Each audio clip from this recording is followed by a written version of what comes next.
বিশেষ করে বড়লোকদের যে দোকানগুলো রয়েছে, সচ্ছল দোকানদারদের যারা এক্সটেনশন আকারে দোকান করছে এবং এক্সটেনশন অবৈধ অবশ্যই সেই অবৈধ দোকানদারি করছে, সেগুলো নিয়ে আমরা উচ্ছেদ অভিযান চালিয়ে যাচ্ছি। জি, ধন্যবাদ। আসসালামু আলাইকুম।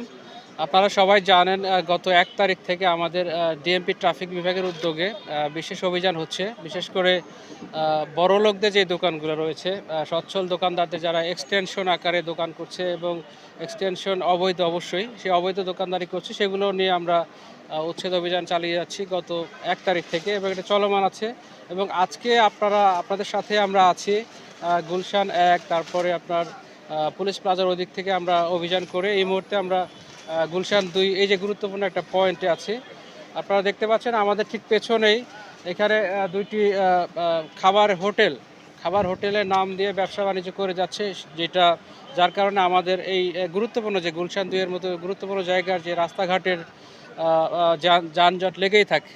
এখানে তারা খাবার খেতে আসে, গাড়ি নিয়ে আসে, মোটরসাইকেল নিয়ে আসে, যে কারণে এই রাস্তাটুকু কিন্তু আমরা ভালো মতো পথচারী বা যারা যানবাহন চলাচল করতে মানে করে অল টাইম, তাদের একটু সমস্যা হয়। তো আমাদের এই উদ্দেশ্যে মূলত আমাদের আজকের এই অভিযান, এবং এই অভিযানের সাথে আমাদের বিজ্ঞ স্পেশাল ম্যাজিস্ট্রেট আছে আমাদের ডিএমপির, ওনার নির্দেশনা মোতাবেক এই কার্যক্রমটা পরিচালিত হচ্ছে।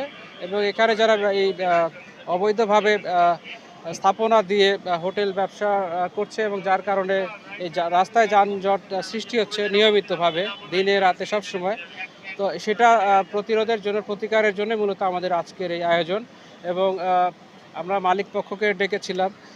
তাদের বক্তব্য হচ্ছে এখানে তাদের কোনো বৈধ কাগজপত্র তারা দেখাতে পারেন নাই। আমাদের বিজ্ঞ ম্যাজিস্ট্রেট মহোদয় আছেন, তিনি সেগুলো দেখার জন্য তাদেরকে ডেকেছিলেন, বাট তারা সেরকম কিছু দেখাতে পারেন নাই। তো এক পর্যায়ে তারা বিজ্ঞ ম্যাজিস্ট্রেট মহোদয় বলবেন, তারা নিজেরাই কিন্তু তাদের স্থাপনাগুলো সরিয়ে নিচ্ছে।